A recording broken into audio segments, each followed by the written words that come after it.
So what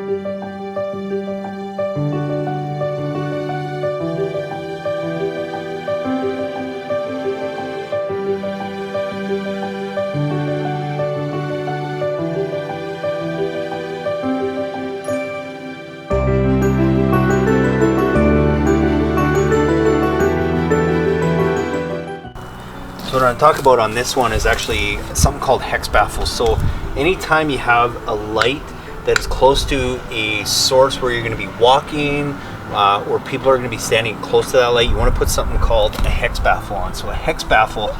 all it is, it's a little aluminum honeycomb shaped, basically we'll call it a filter, that goes